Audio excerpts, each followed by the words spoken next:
Dan beliau tuh tidak banyak orang tahu, itu kalangan habaib, tapi tidak pernah memperkenalkan dirinya. Keturunan Nabi itu, kalau disambungkan nyampe nasabnya ke Nabi. Yang mau saya ceritakan, di 1911 itu saat datang, diundanglah kemudian tokoh-tokoh ulama yang terhubung kemudian di Nusantara. Di antara yang datang itu adalah seorang bernama Muhammad Darwish, yang telah menempuh pendidikan di Mekah pada Syekh Ahmad Khatib Al-Minangkabawi, yang lahir tahun 1860, pulang ke Nusantara kemudian disebut dengan julukan yang baru dengan nama yang sangat indah, bernama Ahmad Dahlan. Kiai Haji Ahmad Dahlan datang ke pertemuan itu, diskusi, dan beliau tuh tidak banyak orang tahu, itu kalangan habaib. Kiai Haji Ahmad Dahlan itu habib, tapi tidak pernah memperkenalkan dirinya. Ya habib, keturunan Nabi itu, kalau disambungkan nyampe nasabnya ke Nabi. Antum mau cek, kita cek Kiai Haji Ahmad Dahlan bin Kiai Haji Abu Bakar bin Kiai Ilyas bin Kiai Sulaiman bin Demang Jurang Juru Kapindo bin Demang Jurang Juru Sapisan bin Kiai Gerbak bin Maulana Ishaq. Siapa Maulana Ishaq itu? Anaknya Jamaluddin Al-Akbar Al-Husaini. Ya, siapa Jamaluddin Al-Akbar Al-Husaini? Tokoh besar, ulama besar, punya dua anak. Satu Maulana Ishaq, yang kedua namanya Syarif Abdullah. Syarif Abdullah menetapnya di Mesir. Saat beliau berhaji bertemu dengan Syarifah Mudaim. Siapa Syarifah Mudaim itu? Nama aslinya Rara Santang, lahir tahun 1426. Punya kakak namanya Abdullah Iman, nama aslinya Walang Sungsang, lahir tahun 1423. Adik bungsunya Raja Sengara, lahir tahun 1427. Siapa tiga orang ini? Anak dari Prabu Siliwangi, dikenal dengan Pamanah Rasa, disingkat jadi Menah Rasa. Punya kerajaan Pajajaran membentang dari Banten sampai ke perbatasan Jawa. Saat inspeksi daerah Karawang, menemukan seorang perempuan sedang baca Quran. Itu muridnya Syekh Hasanuddin. Syekh Hasanuddin alumni dari Mekah, dikenal dengan Ummul Qura, maka dikenal dengan Syekh Qura. Pulang ke Karawang mendirikan pesantren, sampai sekarang dikenal dengan pesantren Syekh Qura. Punya murid, di antara muridnya yang paling bagus, seorang perempuan namanya Nyai Subang Larang. Terpikat, dinikahi, bahkan masuk Islam. Kemudian melahirkan tiga orang anak. Syarifah Mudaim dengan Abdullah Iman menunaikan ibadah haji, bertemu dengan Syarif Abdullah, menikah di situ. Kemudian kakaknya Abdullah Iman pulang menghadap kepada bapaknya, diberi daerah kemudian untuk berdakwah di Lemah Wungkuk. Di Lemah Wungkuk itu menyatu tiga etnis. Satu etnis lokal Nusantara, dua Arab, ketiga Cina. Perkumpulannya pada satu dalam bahasa lokal disebut dengan caruban. Kesukaan mereka juga bikin udang terasi dari udang rebon namanya. Ya, kemudian dikeringkan airnya. Air disebut dalam bahasa lokal dengan cai. Cai rebon, cai rebon, cai rebon. Kemudian menyatu menjadi Cirebon. Daerahnya Cirebon.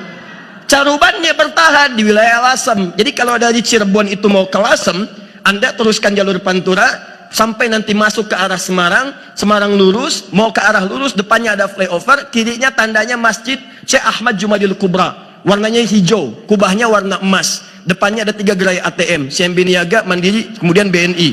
Lurus, sebelah kanan Doriahnya jembatan flyover, belok kiri. Lurus terus tembus ke Demak, Demak tembus Kudus, Kudus tembus Pati, Pati tembus Rembang. Dari Rembang 10 menit lurus sebelum Masjid Agung, sebelah kiri ada wilayah namanya Caruban, Pantai Caruban. Lurus sedikit sekitar 50-100 meter, sebelah kanannya Karangturi, pusat orang Cina pertama datang ke Nusantara. Lurus sedikit terus lagi Masjid Agung sebelah kanannya. Sebelum ke situ sebelah kirinya berpapasan jauh itu pesantren terkenal yang diantara pendiri Nahdlatul Ulama itu ada di situ. Sekarang cucunya namanya Kiai Haji Abdul Qayyum, dikenal dengan Gus Qayyum. Lurus dikit sekitar 30 kiloan lah ke arah situ, nggak nyampe sebetulnya, mungkin 15-20 kilo itu sampai nanti ke tapaknya Pesujudan Sunang Bonang. Naik ke atas dikit sampai ketemu juru kunci namanya Pak Abdul Wahid.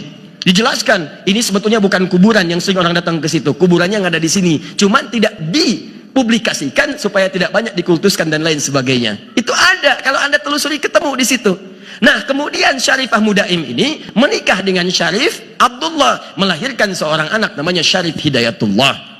Belajar di Mesir pada masyayikh di sana, di antaranya Syekh Ibnu Athaillah As-Sakandari. Selama 20 tahun beliau belajar, pulang kemudian ke Nusantara, diberikan wilayah di Gunung Jati, dikenal dengan Sunan Gunung Jati. Sampai menikah melahirkan 7 orang anak. Anak pertama Muhammad, anak keduanya perempuan, menikah dengan seorang panglima dari Pasai, dikenal dengan Fathullah atau Fatahillah atau juga Faletehan. Itulah yang diperintahkan kemudian oleh Sunan Gunung Jati untuk membebaskan Sunda Kelapa dari kungkungan Portugis pada saat itu yang datang ke Nusantara lewat Selat Malaka tahun 1511. Setelah terjadi perjanjian Tordesillas tahun 1494, dunia dibagi dua oleh Paus Alexander yang ke-6.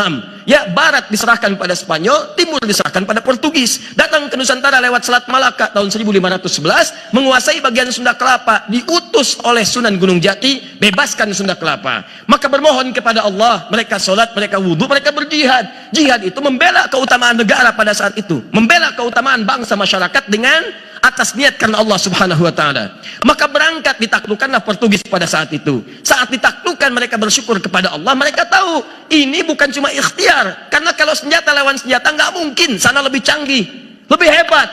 Ini senjata sederhana. Wa ma ramaita idh ramaita walakinnallaha rama. Allah yang bantu. Maka mereka kemudian teringat dengan ayat Al-Quran, ini fathun, pembukaan dari Allah, bukan sekedar berjuang. Maka disebutkanlah kemudian nama kota itu dengan nama pertama di surah ke-48 ayat yang pertama, inna fatahna laka fatham mubina. Maka diganti nama Sunda Kelapa menjadi Fatham Mubina. Dalam bahasa lokal disebut dengan Jayakarta, disingkat dengan Jakarta. Peristiwa itu terjadi pada tanggal 10 Ramadan, hari Jumat tahun 933 Hijrah, bertepatan teman-teman dengan 22 Juni tahun 1527. Sampai sekarang ulang tahun Jakarta miladnya 22 Juni. Sampai sekarang. Apa hubungan dengan Kiai Ahmad Dahlan? Itu saudara Syarif Abdullah itu saudaranya Maulana Ishaq. Maulana Ishaq tadi dari Jamaluddin Al-Akbar Al-Husaini, keturunan dari Ali Zainal Al-Kabir. Zainal Al-Kabir keturunan dari Ali Zainal Abidin, keturunan dari Al-Husain radhiyallahu taala anhu, adiknya Al-Hasan radhiyallahu taala anhu. Dua-duanya anaknya Sayyidina Ali bin Abi Thalib radhiyallahu taala anhu, suaminya Fatimah Az-Zahra radhiyallahu taala anha, binti Muhammadin Rasulullah sallallahu alaihi wasallam. Bin Abdullah, bin Abdul Muttalib, bin Hashim, bin Abdul Manaf, bin Qusay, bin Murrah, bin Kilab, bin Ka'ab, bin Ghalib, bin Fihr, bin Malik, bin Nadar, bin Kinana, bin Khuzaibah, bin Mudrikah, bin Ilyas, bin Nizar, bin Mudar, bin Ma'ad, bin Adnan, bin Addi, bin Adri, bin Muqawwam, bin Nahur, bin Tarikh, bin Ya'rub, bin Yasjub, bin Nabit, bin Ismail alaihissalam, bin Ibrahim alaihissalam, bin Azar atau bin Nahur, bin Abir, bin Kinan, bin Arfahshad, bin Sam, bin Nuh alaihissalam, bin Mihlail, Matushala, bin Kinan, bin Anwas, bin Tif, bin Adam alaihissalam. Oke, Haji Ahmad Dahlan itu nasabnya nyampe ke Nabi Adam. Ayo ulangi, mana ketua PDM?